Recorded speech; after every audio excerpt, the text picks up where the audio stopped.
기쁨이 넘치는 감사라는 제목으로 함께 말씀을 나누겠습니다. 바울 사도는 고린도후서 4장에서 우리를 전파하는 것이 아니라 오직 그리스도 예수의 주 되신 것과 예수를 위하여 우리가 너희의 종이 된 것을 전파한다고 말씀하면서, 비록 우리가 질그릇 같은 인생이지만 우리 안에는 예수의 생명, 부활의 소망이 담겨진 복음이 있기 때문에 그 보배로 인하여 하나님의 은혜가 넘쳐나고 오히려 감사가 넘쳐나서 하나님 앞에 영광을 돌리는 사명이 우리에게 있다고 그렇게 말씀하십니다. 우리도 그 순서를 따라서 세 가지 정도를 함께 나누게 될 텐데, 먼저는 성숙함에 관하여서 말씀을 드리고자 합니다. 7절에 보니까 우리가 이 보배를 질그릇에 가졌으니, 우리가 질그릇이라는 사실을 아는 데서부터 그리스도인의 성숙이 시작이 됩니다. 여러분, 인생의 시간이 지나면서 사람이 성숙하여져 가는 것처럼 신앙에 있어서도 시간이 흐르면 조금 성장하고 자라고 성숙한 그런 신앙인이 되어야 합니다. 3, 40년을 신앙생활을 해도 어린아이 같은 자리에 주저앉아 있으면 안 됩니다. 그래서 성경은 자라남에 관하여, 특별히 교회와 관련하여서 성숙과 자라남에 관하여 바울 사도는 매우 많이 강조하고 있는 것을 볼 수가 있습니다. 그런데 그 성숙함의 출발이 우리가 질그릇이라는 사실에서 시작한다는 사실입니다. 시간이 흐르면 부서지고 언제든지 산산조각 나서 완전히 파괴될 수 있는, 매력도 없고 너무나 평범한 질그릇이라는 사실이죠. 그것이 바로 하나님의 지혜입니다. 단조롭고 부서지기 쉬운 그 질그릇 속에 보배가 담겨져 있다는 사실이죠. 예수님의 사역으로, 그리고 성령의 사역으로 성취되고 적용되는 은혜의 복음이 그 질그릇 안에 담겨져 있다는 거죠. 질그릇 겉으로 보면 분명히 취약합니다. 그런데 그 안에는 귀중한 가치와 무궁한 능력을 가진 귀한 보배가 담겨져 있다는 거죠. 그러니까 질그릇이 더 많이 맞고 깨질수록 복음이 더욱 용솟음치게 된다는 것, 그것을 말씀하시는 겁니다. 우리 질그릇 같은 인생 안에 보배를 심어 두시고, 우리가 깨질 수밖에 없는 연약한 존재, 왜 우리를 그렇게 만드셨을까?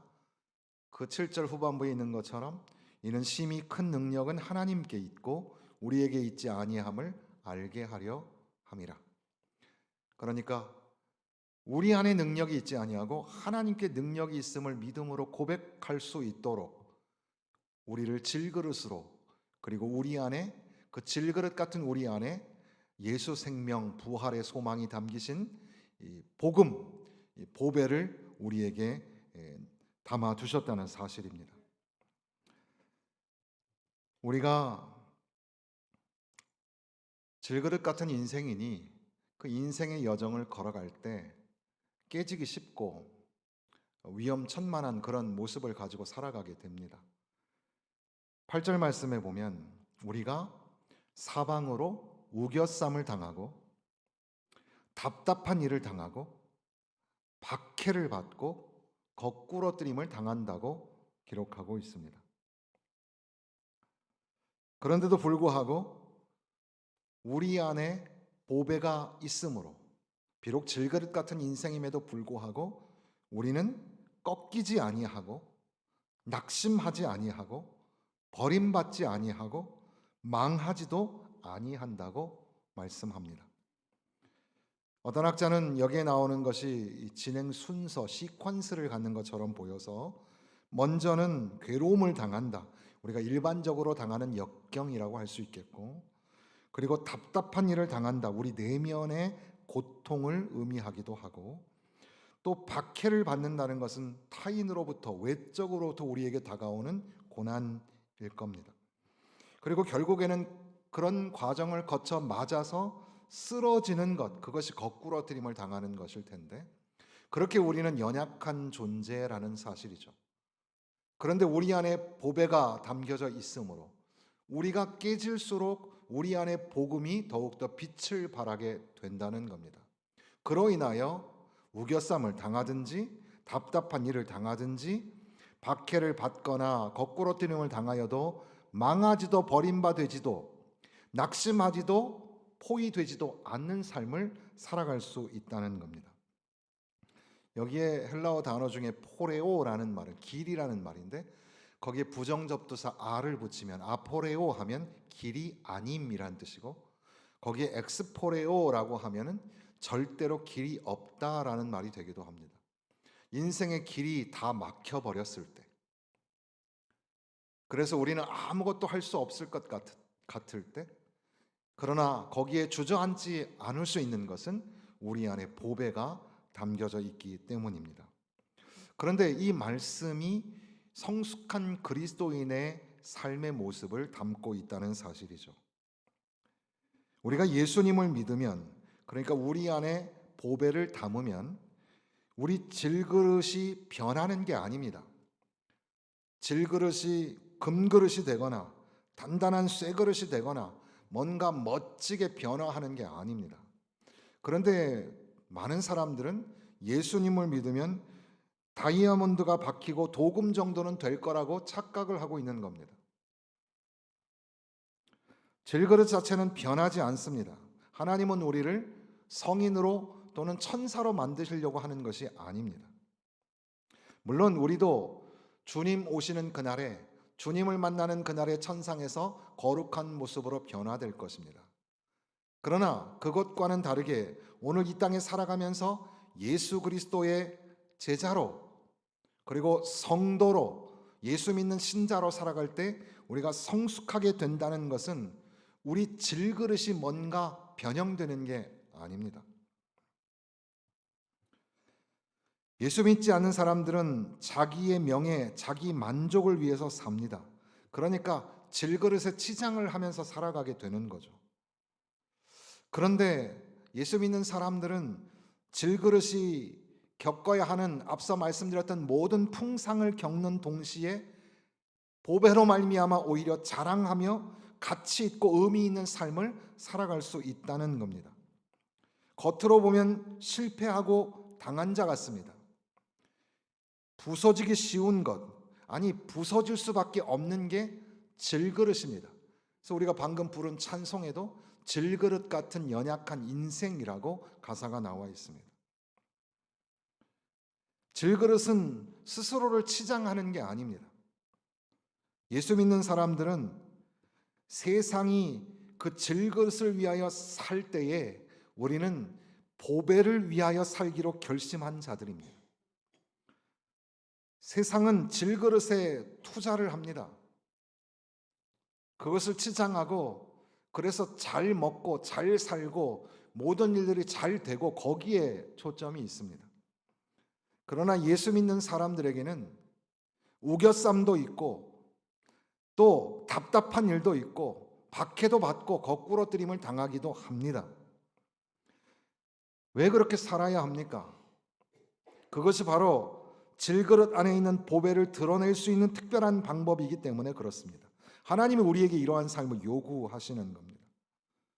하나님을 믿으면 우리가 훌륭한 질그릇이 되는 게 아니라, 우리는 연약한 인생이지만 우리 안에 계신 보배가 드러날 것을 믿기 때문에, 내 안에 계신 예수가 있기 때문에 우리는 예수를 바라보며 자기 자신을 부인하고 십자가를 쫓는 인생을 살아갈 수 있다는 겁니다.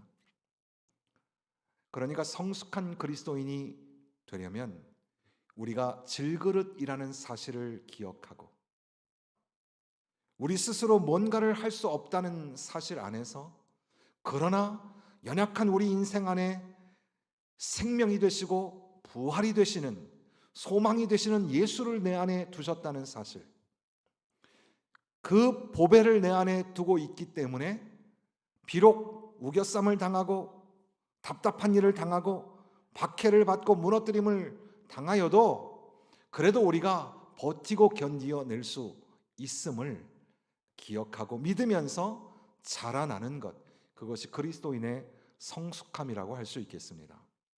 그런데 이 말씀은 자연스럽게 예수 그리스도, 우리 안에 있는 보배, 복음이 되시는 예수에게 초점을 맞추게 되죠. 10절 말씀에 보니까 우리가 항상 예수의 죽음을 몸에 짊어짐은 예수의 생명이 또한 우리 몸에 나타나게 하려 함이라.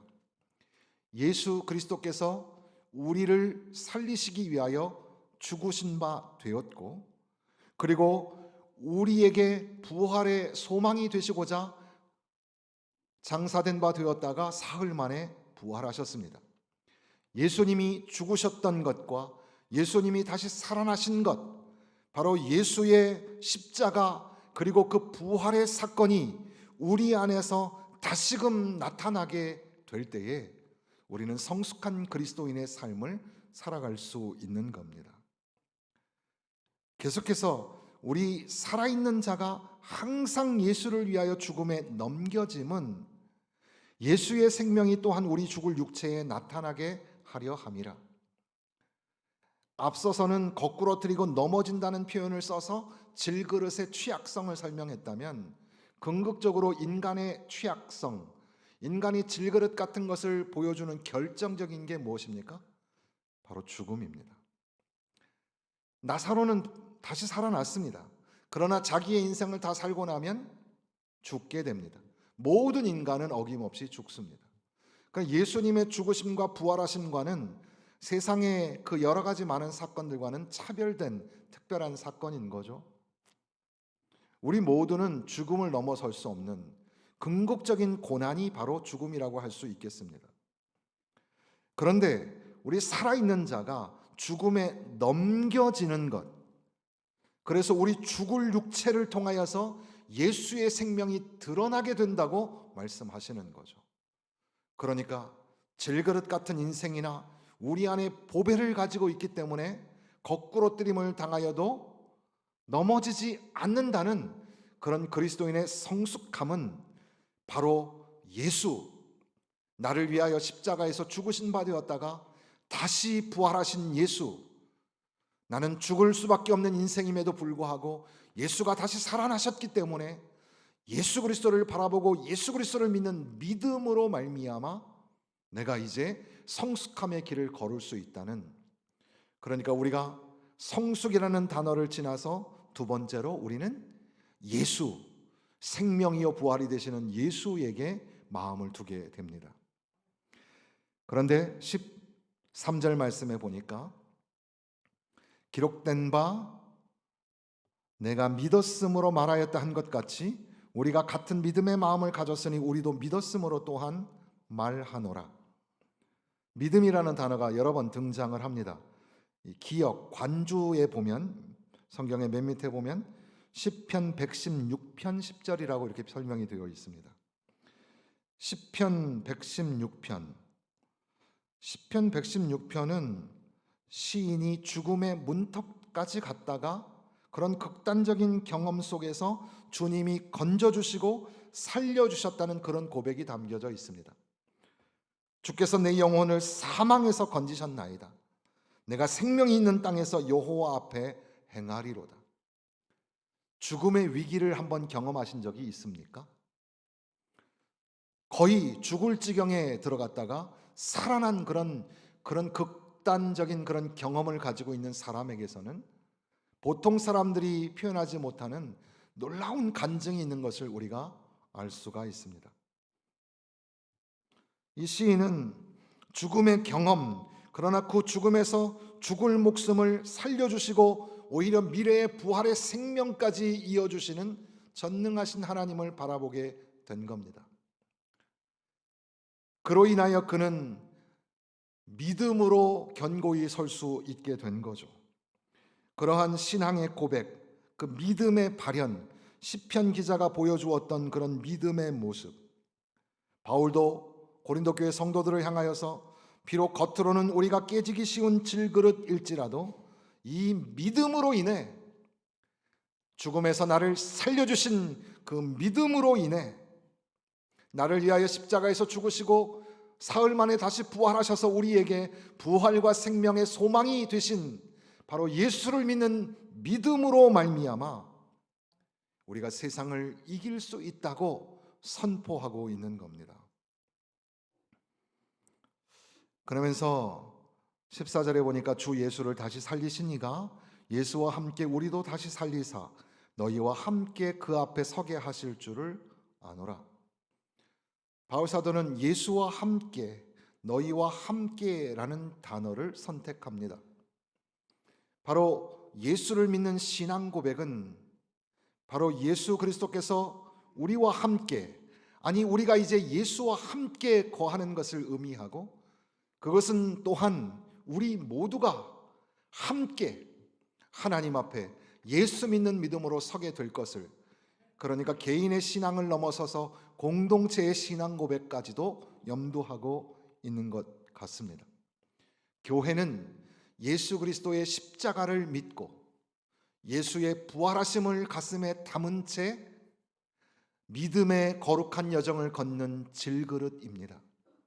우리는 깨어지기 쉬운 존재이나 우리 안에 계신 보배로 말미암아 그 복음의 핵심이 되시는 예수 그리스도로 말미암아 우리는 버티고 견디며 거룩한 삶의 여정, 성숙한 그리스도인으로 살아가게 되는 겁니다.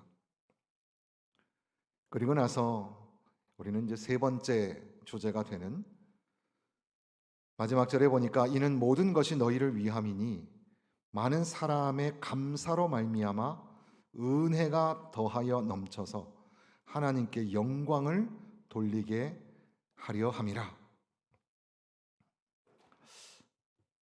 여기에 보면 감사라는 단어가 나옵니다. 감사가 무엇인가? 우리는 한 해를 지나가면서 그리고 추수감사절을 맞이하면서 감사가 무엇인가 이런 것들을 생각하게 됩니다. 여러분, 감사가 무엇입니까?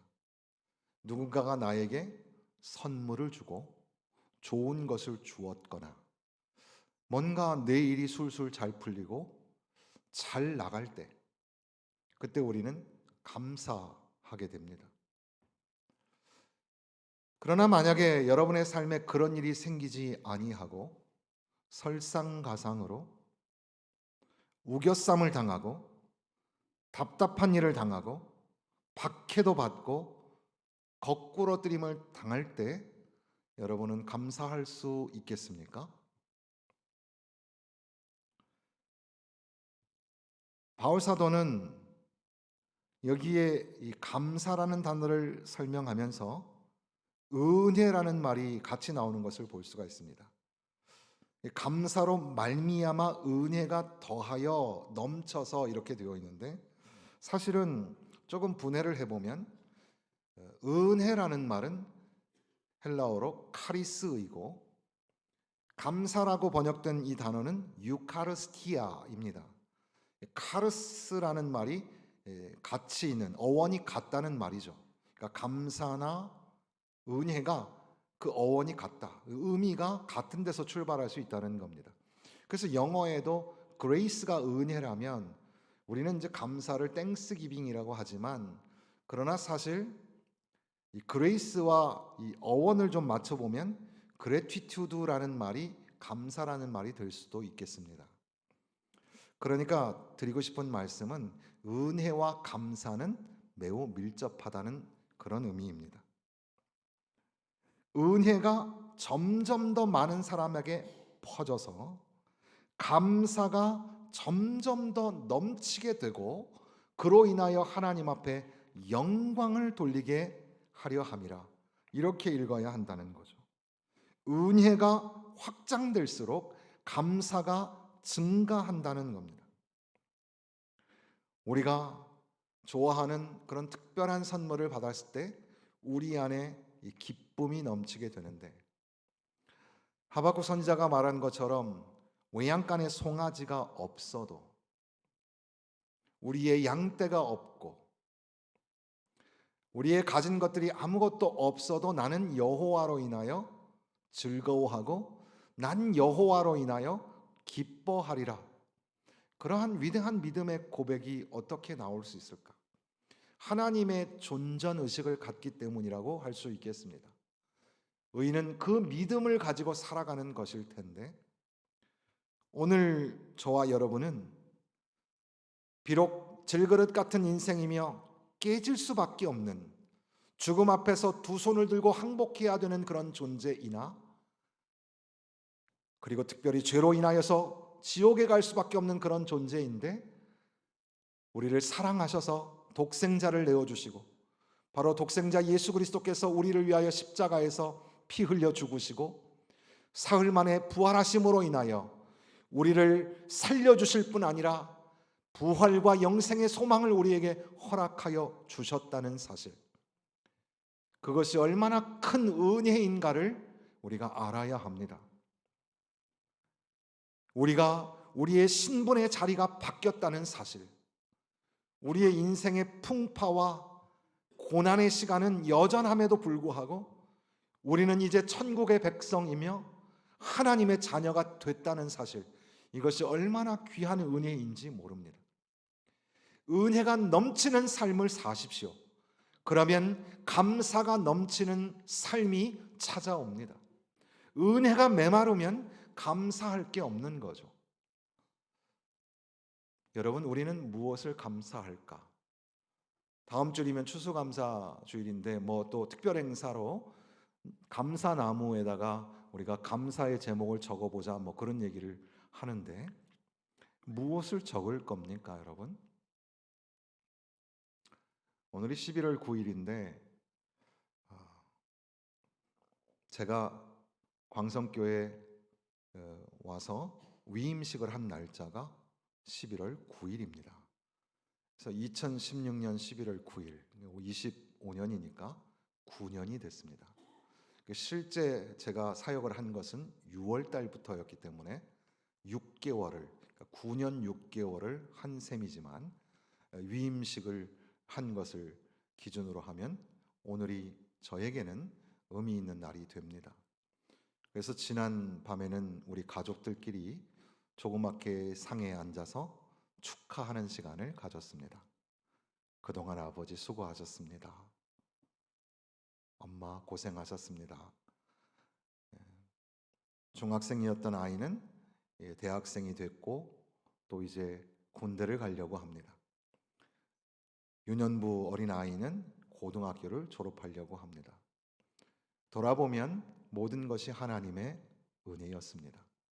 하나님께서 먹여주셨고 입혀주셨고 하나님의 은혜 아니면 할 수 없었습니다. 모든 것이 은혜, 모든 것이 감사였습니다. 여러분의 삶에는 어떤 것이 감사의 제목으로 달릴 수 있을까? 그런데 감사 쪽지를 들고서 아무리 쓰려고, 아무리 감사의 시간들을 짜내려고 해도, 주여, 나는 우겨쌈을 당했고 답답한 일투성이고 왜 안 되는 일들은 쌍으로 오는지, 그럴 때에 여러분 안에 다시금 예수의 십자가가 우뚝 세워져서 내가 너를 사랑한단다, 내가 너를 사랑해서 나의 귀한 독자를 너에게 주어서 그의 손과 발에 못을 받고 허리에 창을 찔러서 물과 피를 쏟아내기까지 내가 너를 사랑한단다. 예수가 죽으심으로 인하여 우리가 구원을 받았고, 예수가 죽었다가 살아나심으로 인하여 우리가 부활의 소망을 갖게 되었음을 다시 한번 생각할 때에 우리 안에 놀라우신 은혜가 채워지게 되고, 그로 인하여 넘치는 은혜, 넘치는 기쁨, 그리고 넘치는 감사로 나아가게 되고, 감사의 찬송을 통하여 하나님 앞에 영광을 돌리게 된다는 겁니다. 위대한 선교사였던 허드슨 테일러는 많은 고생을 한 선교사였습니다.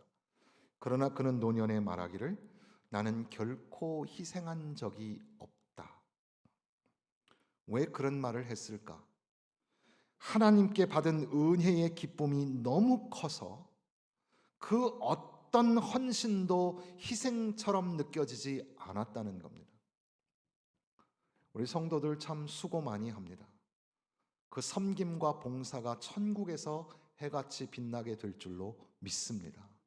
그러나 하나님의 은혜가 풍성한 사람은 그 수고와 섬김과 봉사가 아무것도 아니죠. 왜냐하면 하나님의 은혜가 너무나 크기 때문에. 하나님의 은혜가 넘쳐날 때 우리의 삶에 다시금 세상이 줄 수 없는 기쁨이 찾아오게 되고, 그 기쁨이 넘치는 가운데 우리 안에 채워지는 감사, 그 감사로 인하여 하나님 앞에 영광을 돌리게 되는 줄로 믿습니다. 처음 말씀드린 것처럼 사실 이 고린도 교회를 향하여 바울 사도는 우리가 전파하는 것이 예수 그리스도다, 낙심하지 않을 것은 우리는 예수를 전파하기 때문이다, 이렇게 설명하고 있는 겁니다. 선교적인 관점에서 보면 이는 모든 것이 너희를 위함이니 많은 사람의 감사로 말미암아 은혜가 더하여 넘쳐서 하나님 앞에 영광을 돌리게 하려 함이라. 그러므로 오늘 내가 은혜 받아 감사하고 당신이 은혜가 넘쳐서 감사가 넘치게 되는 것을 넘어서서 예수의 생명의 복음을 접하는 모든 사람들이 다 하나님의 놀라우신 은혜를 경험하고 그 은혜에 감격하여 기뻐하며 감사가 넘치는 모든 사람들을 통하여 하나님 앞에 영광을 돌리게 된다는 그런 선교적인 비전을 여기에서 우리가 볼 수가 있는 겁니다. 사랑하는 성도 여러분, 여러분은 무엇을 감사할 것입니까? 성숙한 그리스도인으로서 질그릇 같은 인생임에도 불구하고 내가 감사할 수 있는 것은 무엇일까요? 얻어서, 받아서, 누려서, 잘 돼서. 그런데 만약에 그렇지 않다면 그래도 감사하실 수 있겠습니까?